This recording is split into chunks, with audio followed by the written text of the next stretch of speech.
என் இருதயம் கர்த்தருக்குள் களி கூறுகிறது, என் கொம்பு கர்த்தருக்குள் உயர்ந்திருக்கிறது. என் பகைஞரின் மேல் என் வாய் திறந்திருக்கிறது. உம்முடைய இரட்சிப்பினாலே சந்தோஷப்படுகிறேன். கர்த்தரைப் போல பரிசுத்தமுள்ளவர் இல்லை. உம்மையல்லாமல் வேறொருவரும் இல்லை. எங்கள் தேவனைப் போல ஒரு கன்மலையும் இல்லை. இனி மேட்டிமையான பேச்சை பேசாதிருங்கள். அகந்தையான பேச்சு உங்கள் வாயிலிருந்து புறப்பட வேண்டாம். கர்த்தர் ஞானமுள்ள தேவன், அவர் செய்கைகள் யதார்த்தமல்லவோ? பலவான்களின் வில் முறிந்தது, தள்ளாடினவர்களோ பலத்தினால் இடைகட்டப்பட்டார்கள். திருப்தியாயிருந்தவர்கள் அப்பத்துக்காக கூலி வேலை செய்கிறார்கள். பசியாயிருந்தவர்களோ இனிப்பசியாயிரார்கள். மலடியாயிருந்தவள் 7 பெற்றாள். அநேகம் பிள்ளைகளை பெற்றவளோ பலட்சயப்பட்டாள்.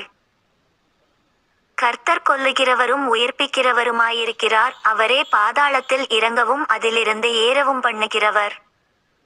கர்த்தர் தரித்திரம் அடையச் செய்கிறவரும் ஐசுவரியம் அடைய பண்ணுகிறவருமாயிருக்கிறார். அவர் தாழ்த்துகிறவரும் உயர்த்துகிறவருமானவர்.